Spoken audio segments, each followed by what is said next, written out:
Hello everyone. आज का जो टॉपिक है वो है केमिकल रिएक्शन एंड इक्वेशंस। क्या होती है केमिकल रिएक्शन?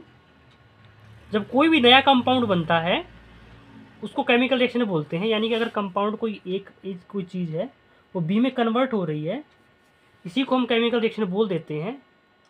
जैसे दूध से दही बन जाती है, क्यों बनती है? वो लैक्टोबैक्टीरियम से बनती है। ये केमिकल रिएक्शन के थ्रू आती है। इसके अंदर क्या होता है, ये जो इसे जो लेफ्ट साइड लिखते हैं इसको बोलते हैं हम रिएक्टेंट, और जो राइट साइड होता है इसको लिखते हैं हम प्रोडक्ट। यानी रिएक्टेंट चेंज हो जाते हैं प्रोडक्ट के अंदर, इसको बोलते हैं केमिकल रिएक्शंस। अब इसकी टाइप्स कौन कौन सी होती हैं? हरियाणा बोर्ड के अंदर ये पूछी जाती हैं केमिकल रिएक्शंस कौन कौन सी टाइप्स की होती हैं। तो जो पहली टाइप होती है वो होती है कॉम्बिनेशन रिएक्शन। पहली जो रिएक्शन होती है वो होती है कॉम्बिनेशन रिएक्शन। कॉम्बिनेशन रिएक्शन क्या होती है? कॉम्बिनेशन, जैसे कि नाम से पता लग रहा है, कॉम्बिनेशन मीन्स कंबाइन, है ना। कंबाइन होना यानी कि एक साथ मिल जाना, इसको बोलते हैं कंबाइन हो जाना, यानी कॉम्बिनेशन रिएक्शन। इसके अंदर क्या होता है, दो या दो से ज़्यादा रिएक्टेंट मिलकर के एक सिंगल प्रोडक्ट बना देते हैं। जैसे कि C+O2 मिलकर बनेगा क्या? CO2।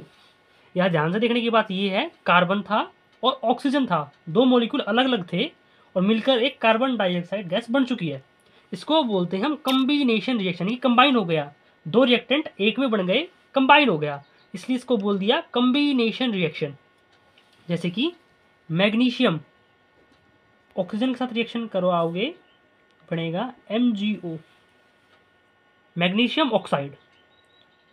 ये पेपर में पूछते हैं कि why magnesium ribbon is cleaned before burning in air. यानी कि मैग्नीशियम रिबन को क्लीन क्यों किया जाता है जलाने से पहले?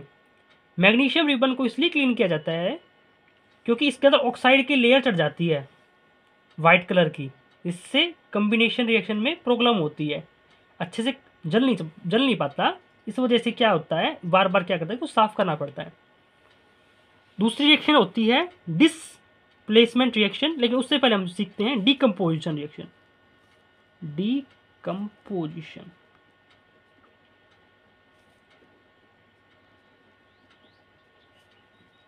डीकम्पोजिशन इसमें क्या हमने सीखा?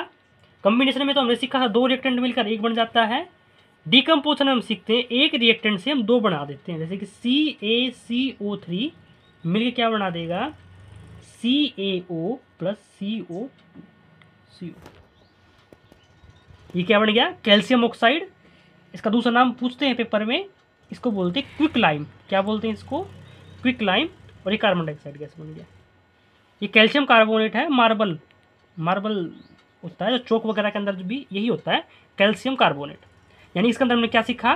CaCO3 एक ही रिएक्टेंट था, दो रिएक्टेंट के अंदर टूट चुका है। डीकम्पोजिशन रिएक्शन के स्टूडेंट्स टाइप भी होते हैं, 3 टाइप्स की होती है ये। तो पहली टाइप तो हमने यही पढ़ ली, थर्मल डीकम्पोजिशन। थर्मल, ये थर्मल डीकम्पोजिशन है। थर्मल का मतलब होता है हीट, यानी कि जब आप इसको हीट करते हैं तब क्या हो गया, कैल्शियम कार्बोनेट जो है क्विक लाइम और कार्बन डाइऑक्साइड में टूट गया। ये thermal decomposition reaction. Decomposition reaction का दूसरा पार्ट होता है इलेक्ट्रोलिटिक। इलेक्ट्रोलिटिक, जैसे नाम से पता लग रहा है, इलेक्ट्रो मतलब इलेक्ट्रिसिटी, यानी कि जब वाटर को इलेक्ट्रिसिटी की प्रेजेंस में रिएक्ट करवाएंगे तो क्या बनेगा? Hydrogen plus oxygen. एक ही रिएक्टेंट था, दो बन गए, कब बन गए? इलेक्ट्रिसिटी की प्रेजेंस में। ठीक है, इसको बोलते हैं हम इलेक्ट्रोलिटिक डीकम्पोजिशन रिएक्शन। थर्ड हम देखते हैं फोटोलिटिक। फोटोलिटिक, जैसे कि मैंने प्रीवियस वीडियो में बताया था आपको, फोटो का मतलब ही होता है सनलाइट। यानी कि सनलाइट की प्रेजेंस में जब कोई रिएक्शन होती है उसको फोटोलिटिक डीकम्पोजिशन रिएक्शन बोलते हैं, जिसको ब्लैक वाइट फोटोग्राफी भी बोलते हैं, ब्लैक वाइट फोटोग्राफी। जैसे कि AgBr जो है सनलाइट की प्रेजेंस में Ag प्लस Br2 के अंदर टूट गई। ये जो रिएक्शन है ये है फोटोलिटिक डीकम्पोजिशन रिएक्शन। यानी कि आज हमने सीखा केमिकल रिएक्शन के बारे में, इसके अंदर रिएक्टेंट होते हैं और प्रोडक्ट में बदल जाता है।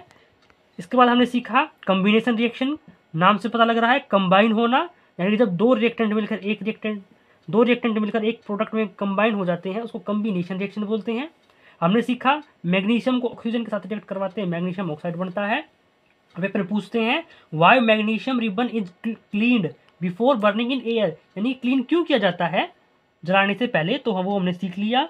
हमने सीख किया डीकम्पोजिशन रिएक्शन के बारे में, 3 तरह की होती है ये, थर्मल डीकम्पोजिशन, इलेक्ट्रोलिटिक डीकम्पोजिशन और फोटोलिटिक डीकम्पोजिशन। थर्मल में हमने सीखा कैल्शियम कार्बोनेट, मार्बल को जब हम हीट कर देते हैं क्विकलाइम और कार्बन डाइऑक्साइड बन जाता है, इसको क्विकलाइम बोलते हैं। इलेक्ट्रोलिटिक के अंदर सीखा वाटर को अगर इलेक्ट्रिसिटी पास करवाते हैं वाटर के अंदर से तो हाइड्रोजन प्लस ऑक्सीजन गैस बाहर निकल जाती है। इसके बाद हमने सीखा फोटोलिटिक डिकम्पोजिशन, जिसको हम ब्लैक वाइट फोटोग्राफी भी बोलते हैं। AgBr Hμ यानी कि सनलाइट के प्रेजेंस में Ag प्लस Br2 में टूट जाती है, यानी कि डिकम्पोजिशन का मतलब ये हो जाता है टूट जाना, एक रिएक्टेंट 2 या 2 से ज़्यादा प्रोडक्ट में टूट जाता है। अगली वीडियोज़ में हम सीखेंगे बाकी की रिएक्शंस, जैसे कि displacement reaction, double displacement reaction, precipitation reaction, oxidation, reduction और बहुत सारी रिएक्शंस। आज के लिए इतना ही, थैंक यू।